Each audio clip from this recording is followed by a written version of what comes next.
Olá, estudante do 8º ano. Sou Mônica Couto, professora de Geografia.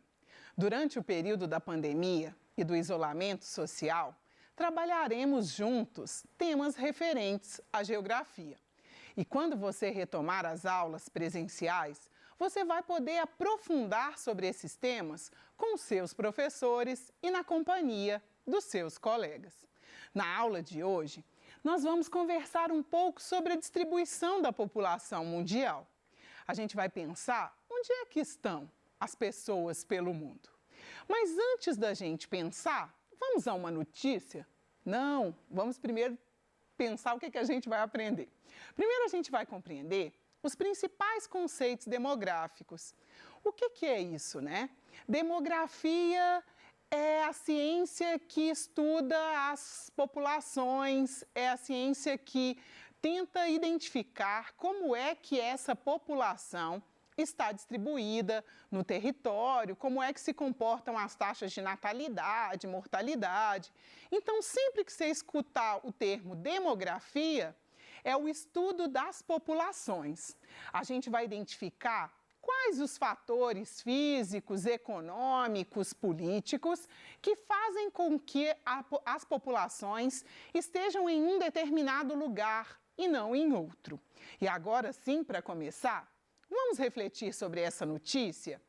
Então, lá em 21/6/2017, a gente percebe nas redes sociais e nos principais noticiários a seguinte notícia: a população mundial atingiu 7,6 bilhões de habitantes. E aí a notícia vem aí, né, um lead da notícia, essa parte que explica um pouco do que ela vai tratar, diz que um relatório revela que a população mundial, ela cresce por ano 83 milhões de pessoas. Ela diz que a Índia brevemente vai superar a China. Ela diz também que o Brasil, o nosso país, reduziu a taxa de fertilidade, e a gente vai entender isso daqui a pouquinho, mas já adiantando, reduzir a taxa de fertilidade significa que as mulheres estão tendo menos filhos, ou seja, a nossa taxa de natalidade tem diminuído. A notícia traz também que a África, o continente africano, continua registrando as maiores altas de fertilidade, ou seja, o maior número de crianças nascendo. E aí, eu te pergunto, considerando essa notícia, que já chegamos a 7,6 bilhões de habitantes, você acredita que a relação entre a distribuição da população e o tamanho do planeta está adequada? Isso está equilibrado? Será que essa população está bem distribuída? Vamos observar nos mapas e ver se a gente consegue chegar a uma conclusão para essa questão? Olha aí o mapa de densidade demográfica, ou seja, o mapa que apresenta a distribuição da população no mundo e onde ela se concentra. Então, o mapa de densidade demográfica, você vai fazer uma leitura da legenda da seguinte forma: quanto mais clarinho, menos pessoas vivendo numa região. Quanto mais escuro, tons mais escuro, maior o número de pessoas vivendo numa região. Então, aqui vai de 0, né? Aí 0 a gente tem na Antártida e na Groenlândia, lógico, áreas onde a gente tem a questão da superfície recoberta por gelo, a maior parte são geleiras. Na Antártida, a gente sabe que a gente só tem bases de estudo, né? A gente não tem nem população fixa mesmo que vive na Antártida. E na Groenlândia, a gente ainda tem alguma população, algum resquício de população, que se você observar com bastante atenção, tem aí menos que 2 habitantes aí por quilômetro quadrado. A concentração, então, está em alguns pontos do nosso mapa. Mas vamos ver esse mapa iluminado? Porque aí dá para a gente fazer uma relação com essa distribuição. Olha o planeta Terra visto à noite. Por aqui, dá para a gente perceber que há coincidência entre as regiões mais iluminadas e as regiões mais povoadas, de maior densidade demográfica.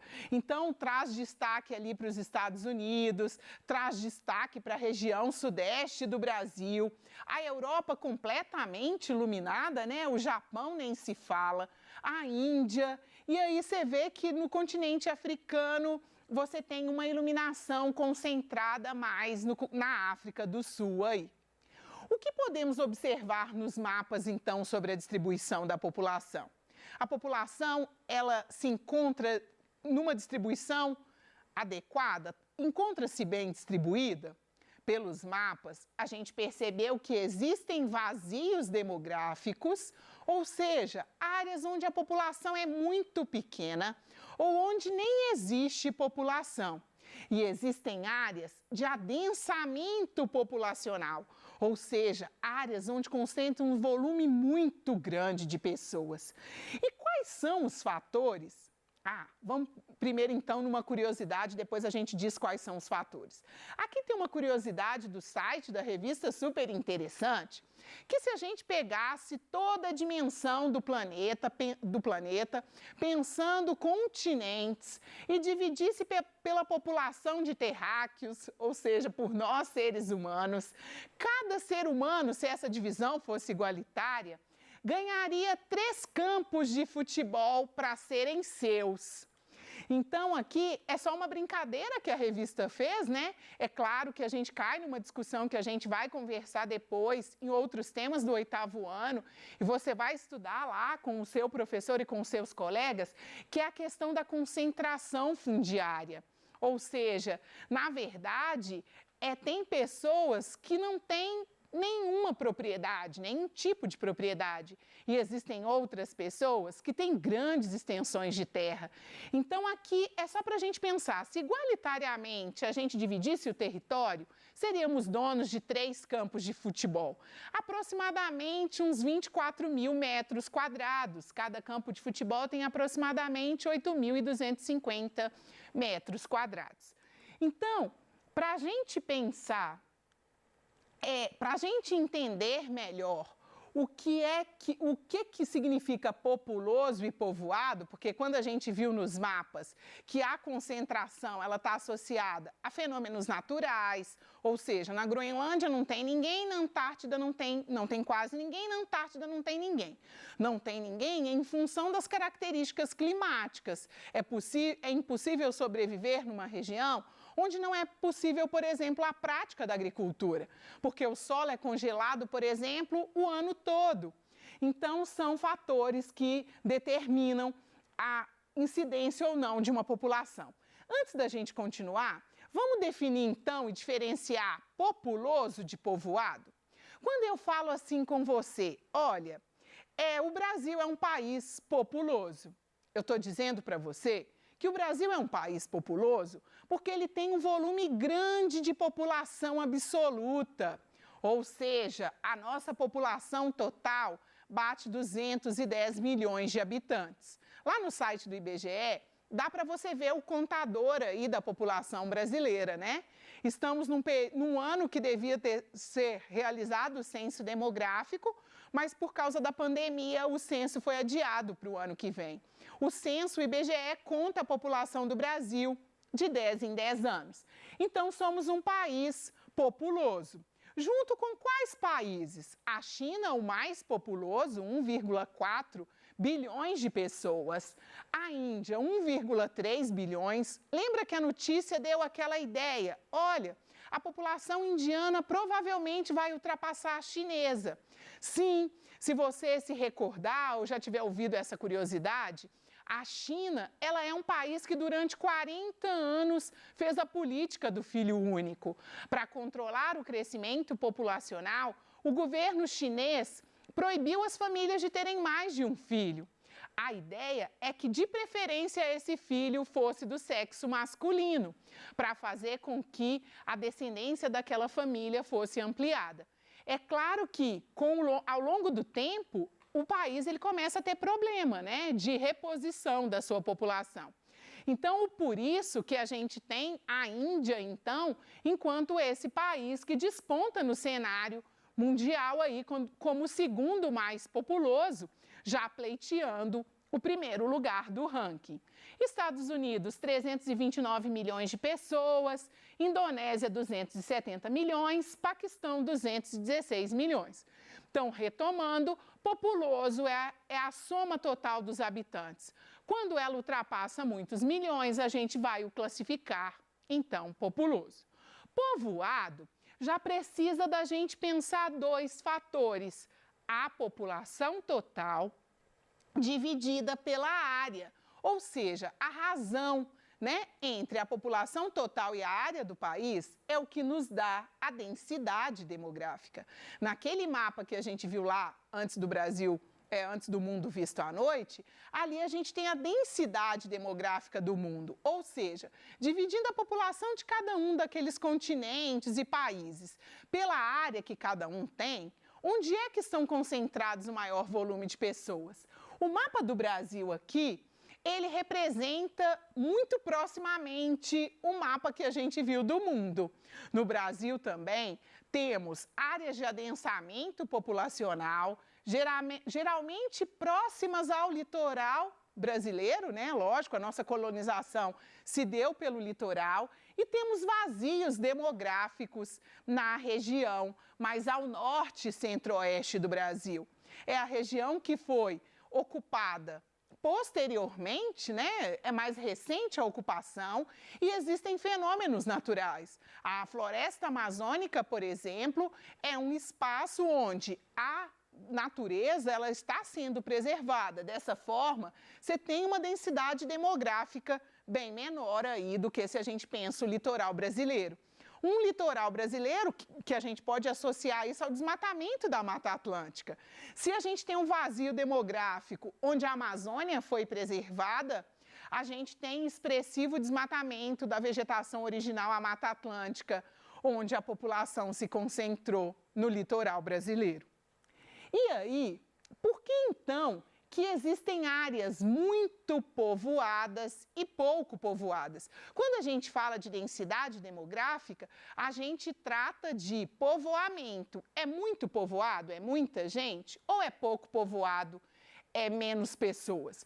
Os aspectos, então, que fazem com que uma população se concentre, eles são econômicos, que têm a ver com a atração da população. E aí a industrialização e a criação das cidades, dos centros urbanos, a oportunidade de empregos, melhores salários, eles vão justificar a aglomeração de pessoas, por exemplo, na região sudeste do Brasil. É notório para a gente, ouvir nos noticiários ou perceber a quantidade de pessoas, por exemplo, oriundas da região Nordeste, que vivem, por exemplo, no estado de São Paulo. Isso se justifica por uma atração que é econômica, que vem associada ao social, Não tem como a gente distinguir o econômico do social. Então, a qualidade de vida, as condições de vida numa região também atraem essa população. Os aspectos físicos, É muito mais fácil morar, por exemplo, numa região onde você tem um clima mais favorável, onde o regime de chuva é mais harmonioso, onde é possível fazer a prática da agricultura, do que morar, por exemplo, num deserto, numa região de deserto, onde você vai ter que fazer, por exemplo, a dessalinização da água do mar para ser utilizada, ou você vai precisar procurar a área de oásis, onde o lençol freático aflora naquela região. E os aspectos históricos, A gente viu o exemplo clássico aqui do Brasil. A história do Brasil faz com que a densidade demográfica seja concentrada, então, na região litorânea. Vamos conhecer, então, algumas outras taxas que fazem com que a gente consiga entender a população de um país, pode ser até do nosso município. A taxa de natalidade, que é aquela taxa que conta, o número de nascidos em um ano dentro do universo de 1.000 pessoas. Então, no Brasil, em 2014, a taxa de natalidade era de 14. Para cada 1.000 habitantes, nasciam 14 em 2014. Ficou até trocadilho, A taxa de mortalidade, em contrapartida, é o número de pessoas que morrem dentro de um grupo de 1.000 num período de um ano. A taxa de fecundidade, lembra que lá no início da notícia disse assim: a taxa de fecundidade do Brasil, de fertilidade do Brasil está diminuindo. Fertilidade e fecundidade a gente usa aí quase que como sinônimo. E a taxa de fertilidade ou fecundidade continua alta nos países da África. O que isso significa? Significa o número de filhos por mulher. Então, quando a gente pensa a população brasileira, as mulheres no Brasil, a marca de filhos por mulher está na casa de 1,73. Ou seja, as mulheres brasileiras, elas estão tendo menos de 2 filhos dentro aí do seu período, né, de vida fértil, aí, de idade fértil. Isso significa que a nossa taxa de natalidade está reduzindo. Numa próxima aula, a gente vai conversar sobre as pirâmides etárias. E aí você vai conseguir ver isso melhor. A expectativa de vida ou a esperança de vida é aquela taxa que diz, pensando as características naturais, econômicas e as condições de vida do país ou do município, qual que é a expectativa de vida de quem nasce no Brasil hoje? Então, a expectativa de vida de quem nasce no Brasil hoje é de 72 anos para as mulheres e 79 anos para os... É o contrário, 72 anos para os homens e 79 para as mulheres, porque nós, mulheres, vivemos mais, porque cuidamos melhor da saúde, vai uma dica aí para vocês, homens, né? Então, significa que a pessoa que nasce no Brasil, em 2017, ela está vivendo em média até 72 para os homens e 79 anos para as mulheres. É claro que pode, essa marca ela é ampliada, a gente conhece muitos avós, bisavós, com 90, com 92 anos, 96 anos, 80. Como é que a gente sabe, então, que uma população está crescendo? Eu preciso considerar 2 fatores. O crescimento vegetativo, que é quando eu faço a diferença entre natalidade e mortalidade, e a taxa de migração. Eu vou saber se o meu país está crescendo quando eu sei o quanto que nasce, o quanto que morre, o quanto de pessoas que chegam e o quanto de pessoas que vão embora, né, nas migrações aí. O crescimento pode ser positivo, negativo ou nulo. Se a taxa de natalidade e mortalidade é praticamente a mesma, a entrada e a saída de pessoas é praticamente a mesma, esse país vai crescer pouco. Se eu tenho um país onde a natalidade é muito grande, mas a mortalidade é muito pequena, você concorda que é um país que vai crescer muito? E se eu tenho um país onde morrem mais do que nascem, geralmente os países da Europa sofrem com isso, né? São países que têm uma população antiga, já passou por todos os estágios da transição demográfica que a gente vai falar numa próxima aula, o crescimento pode ser negativo. Aqui, só para a gente dar uma retomada nesse conceito de populoso e povoado, eu trouxe os continentes, a população total, a área e a densidade demográfica. Lembra que para falar que é populoso, é só olhar a população total. Então, a África, o mais populoso do mundo, a Ásia, lógico, lá estão China e Índia, né? Os 2 países mais populosos. A África é populoso. O menos populoso seria a Oceania. Quando a gente pensa as áreas e divide por essa população, a gente tem aqui a densidade demográfica. Quais os continentes mais povoados, então? O continente que salta aos olhos enquanto povoamento, a Ásia. A gente tem Bangladesh, que é um dos países do mundo onde você tem a maior densidade demográfica, você tem mais de 1.000 pessoas vivendo em 1 quilômetro quadrado. Então, o volume de pessoas vivendo num espaço muito pequeno é muito grande. E o continente menos povoado seria a Oceania, né? As ilhazinhas lá, principalmente a Austrália e Nova Zelândia e algumas outras ilhas, Bora Bora, e aí você tem uma densidade de 4 habitantes por quilômetro quadrado. Lá também tem deserto, né? A gente precisa pensar todas essas coisas. Caminhando para o fim da nossa aula, então, na aula de hoje, você percebeu que a população mundial não se encontra bem distribuída. Existem fatores que são naturais, que são econômicos, que são políticos e que são físicos que interferem nessa distribuição. E você percebeu também aqui junto comigo que para a gente verificar se a população do nosso país está crescendo, eu preciso considerar crescimento vegetativo, taxa de natalidade e mortalidade, e preciso considerar as taxas de migração.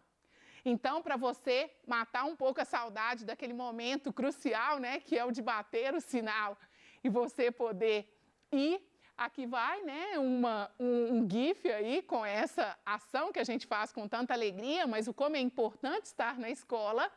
Até a próxima aula para a gente conversar um pouco mais, então, sobre geografia.